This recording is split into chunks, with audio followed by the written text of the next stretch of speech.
Michelle Anderson poses with her son, Miles Anderson, 16, at their destroyed home in Rockport, Texas, as Hurricane Harvey flooded Houston in late August.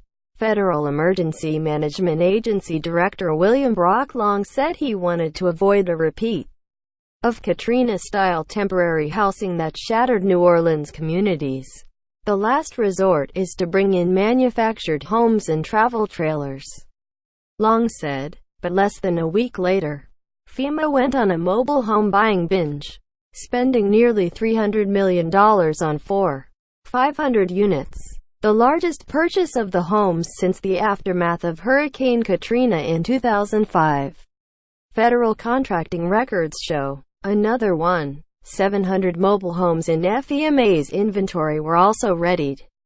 Subscribe to the Postmost newsletter. Today's most popular stories on the Washington Post. Most of those homes remain warehoused. FEMA has made the hunt for permanent rental housing its top priority and is reluctant to deploy the notorious homes and trailers. The structures were sharply criticized after Katrina for emitting toxic fumes, displacing residents far from their communities and later becoming eyesores while stored in massive outdoor facilities.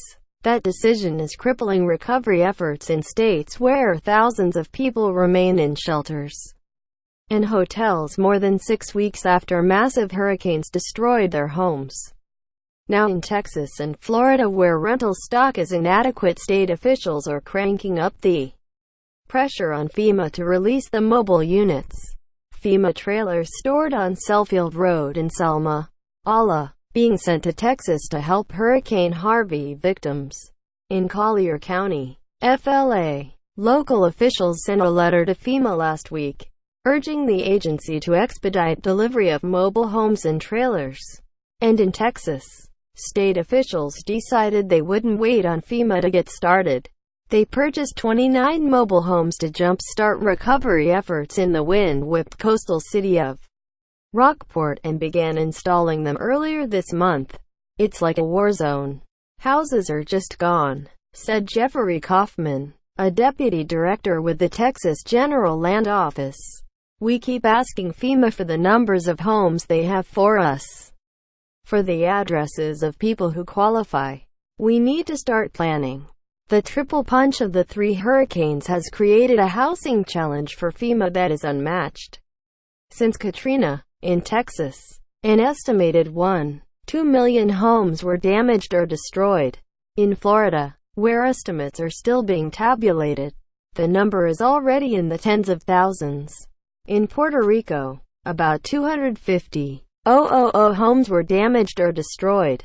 Among the hurricane victims seeking help from FEMA is Michelle Anderson, a 50-year-old mother of 7 whose 3-bedroom trailer was destroyed when Harvey made landfall in Rockport, Texas. 2 days later, she filed a claim, and has made weekly visits to the local FEMA office ever since. They keep telling me my case is pending, which is good, because it hasn't been denied. But it doesn't feel good to me, Anderson said. My children and I are living with my ex-mother-in-law. My ex-husband is sleeping in a tent in the backyard. It's ridiculous. I'm not getting anywhere. FEMA officials said they cannot comment on individual cases.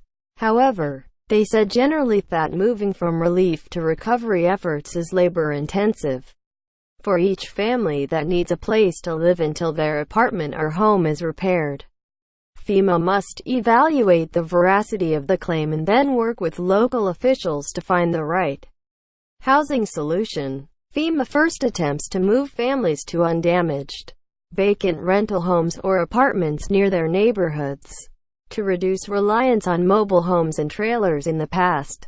FEMA also has made temporary fixes to damaged homes so they're livable as permanent repairs are completed. Some of the problems with mobile homes and trailers have been resolved, FEMA officials say. New building standards, they say, ensure that trailers and mobile homes no longer emit the formaldehyde fumes that sicken families. After Hurricane Katrina, a tattered American flag waving at a work entrance to the Rockport area airport.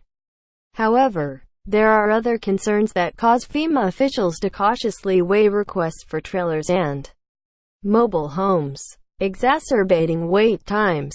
Property owners rarely have sufficient space on their land to accommodate a mobile home or even a small trailer. Some homeowner associations prohibit their use.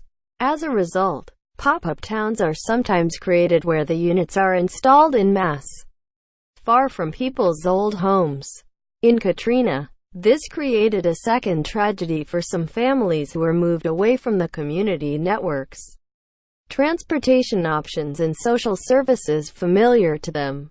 Ultimately, clusters of the used trailers and mobile homes were carted to large, open fields where they sat for years, blighting rural communities in Louisiana. There are rippling effects. It disrupts neighborhoods. Churches close down. Schools change. People move away, said Gerald E. Moynier, a New Orleans-based attorney who sued the manufacturers of the Katrina trailers over the formaldehyde fumes, securing more than $53 million in settlements. People talk about the health problems, but they also changed the character of New Orleans. Alex Amparo, head of FEMA's disaster recovery program, said because of this history there are no immediate plans to set up the group sites. However, he added, I would not take that off the table. Officials said FEMA quickly issued contracts to build mobile homes to ensure that, if other housing options couldn't be found for families, the units would be on hand to haul in installing days. We've had a number of catastrophic events, and the housing needs are great, Amparo said. This is part of our push to preserve as many options as possible. But even state officials who empathize with FEMA's position understand the criticism. I wouldn't say FEMA is slow-rolling the process, said Pete Phillips, Senior Deputy Director for Community Development and Revitalization for the Texas General Land Office. But there is a possibility of them being overly cautious so they don't repeat the mistakes of the past. As a result, the roughly 24 mobile homes that have been installed in Texas and Florida so far have gone to families that had sufficient space on their property, next to their damaged or destroyed homes. Kaufman, also with the Texas General Land Office, said the first state-purchased unit in Rockport was placed right next to a home that is now rubble. All the windows were blown out. The deck is gone. The roof was ripped off. The wood siding was peeled off. Kaufman said, the unit is located in a subdivision near Capano Bay, where half the homes are no longer habitable. 10-foot-high piles of drywall, furniture, broken glass and metal roofs, the remnants of destroyed homes line the neighborhood's streets.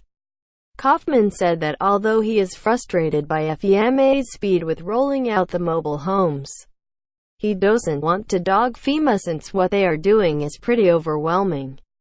Amparo acknowledges that once the rental markets are exhausted, mobile homes are typically the next move. However, the challenges presented by using manufactured homes are so great.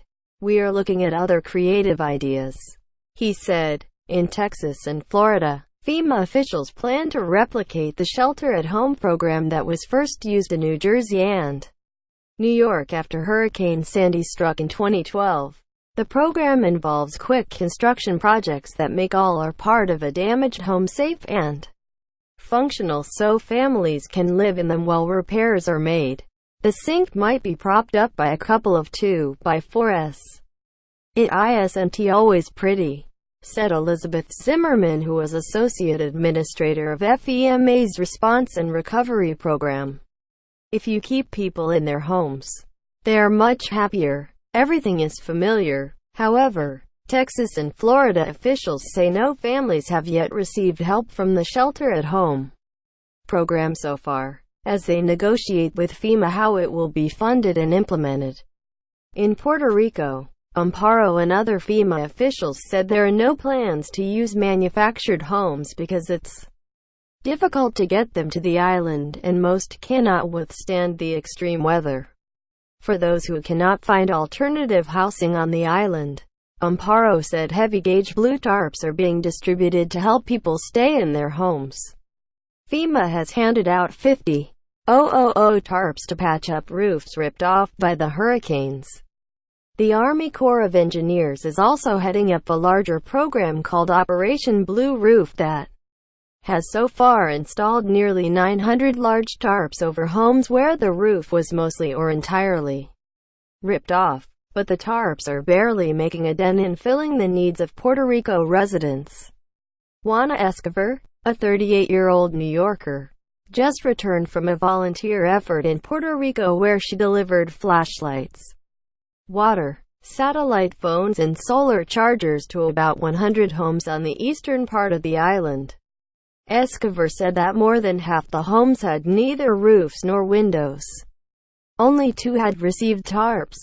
Yet people were still living in their homes. I visited one. The woman and the rain had just stopped. She was soaking wet, wearing a long gown and open-toe sandals. Escobar said she was using a broom to try to sweep away the water that had just come into her home.